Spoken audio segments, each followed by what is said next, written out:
Semua, hello. Kembali lagi kita bersama saya Hanif Zulkifli, salah seorang daripada ahli impact ataupun kru. Dan kita pada minggu ini dalam weekly vlog impact akan menceritakan tentang pencahayaan ataupun lighting yang digunakan ataupun yang perlu dalam teater, short film dan lain-lain. Tanpa buang masa, jom kita start. Okay, fungsi lighting ni bukan sahaja untuk mencantikkan persembahan dan pentas kita punya teater, lakonan dan sebagainya. Terutama dalam short film, kita perlu gunakan beberapa lighting yang mana perlu dipatuhi. Kita tak boleh letak suka hati sebab kita kena ekspresikan cerita tersebut dengan beberapa bantuan, termasuklah lighting ini sendiri. Okay, fungsi yang pertama adalah kejelasan ataupun visibility. Penonton perlulah tengok. Penonton kena tengok apa yang berlaku dekat atas pentas, apa yang terjadi dekat atas pentas, apa yang pengarah dan penulis skrip ingin sampaikan melalui lakonan yang berlaku di atas pentas tersebut. Tapi kita jangan salah faham yang tak semua sudut pentas tu kita kena letak lighting. Contoh, kita letak dekat setiap penjuru. Itu macam terlalu banyak. Sebab lighting kita ada beberapa perkara yang kita kena ikut, which is kita kena letak di bahagian-bahagian tertentu supaya kita dapat nampak apa watak ni cakap, apa pelakon ni cakap dan sebagainya. Sebagai contoh, dalam teater kita hanya perlu letakkan lighting, lampu-lampu yang kita gunakan untuk fokuskan kepada arah pelakon dan kawasan-kawasan pergerakan pelakon itu sendiri. Tak perlu dekat semua tempat pun. Which is kita hanya perlu fokuskan kepada kawasan-kawasan pergerakan yang terlibat dengan pelakon tersebut.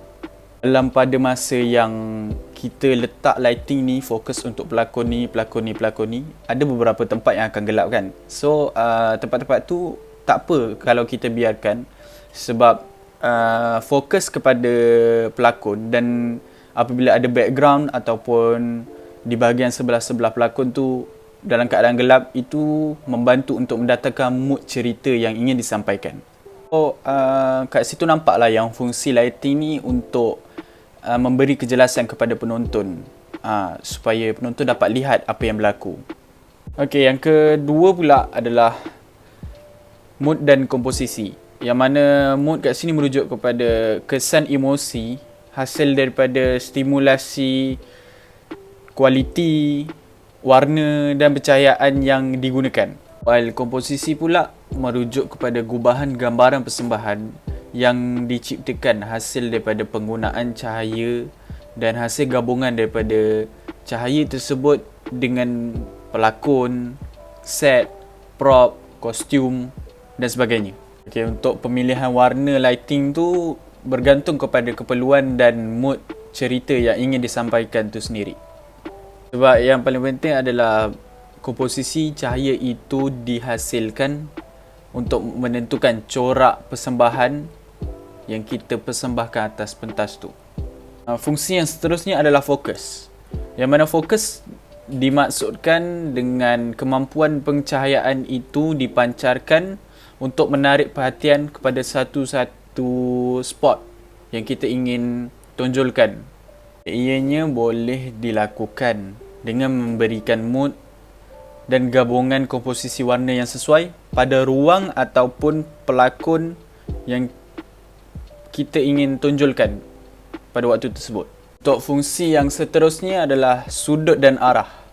Yang mana sudut dan arah ini merujuk kepada dari mana ataupun kat mana pencahayaan itu dipancarkan kepada subjek-subjek yang ada dekat atas pentas.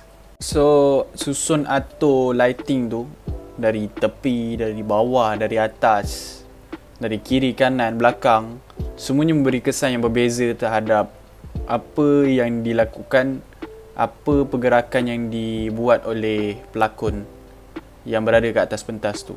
So, kedudukan lighting yang tepat akan mempengaruhi subjek-subjek, sama ada pelakon ataupun props yang ada dekat atas pentas tu, tambah lagi dengan warna-warna mood yang kita gunakan, so dia sangat membantulah. Fungsi yang terakhir sekali adalah penggunaan warna, yang mana ia sangat memberi kesan terhadap mood dan emosi persembahan tersebut. Setiap jenis warna yang kita tahu, penggunaannya akan memberi kesan yang berbeza terhadap mood dan emosi yang kita ingin sampaikan. Sebagai contohnya, kalau dalam teater kita gunakan colour ni, macam contoh dekat satu babak yang sedih, kita gunakan warna putih yang suram. Ataupun scene marah, kita gunakan warna merah. Scene keadaan tu berlaku pada waktu petang, kita boleh gunakan colour warna kuning, oren, jingga. Kalau macam dalam short film, kita boleh set up lighting ataupun colour-colour ni dalam editing lah. Kita letakkan filter-filter ataupun preset-preset yang ada dekat software editing tu, letakkan mood melalui warna tersebut. So daripada kesemua fungsi yang saya dah kongsikan tadi tu, fungsi-fungsi lighting, saya harap yang menonton ni, sama ada awak memerlukan ataupun awak baru belajar dan sebagainya, dapat memanfaatkan dan mempraktikkan ilmu-ilmu ini dalam penghasilan teater, short film atau apa-apa jua persembahan pentas yang menggunakan lighting, supaya dapat menghasilkan persembahan-persembahan yang baik lah. So saya rasa itu saja kot. Jumpa lagi pada next vlog. Sekian, Assalamualaikum.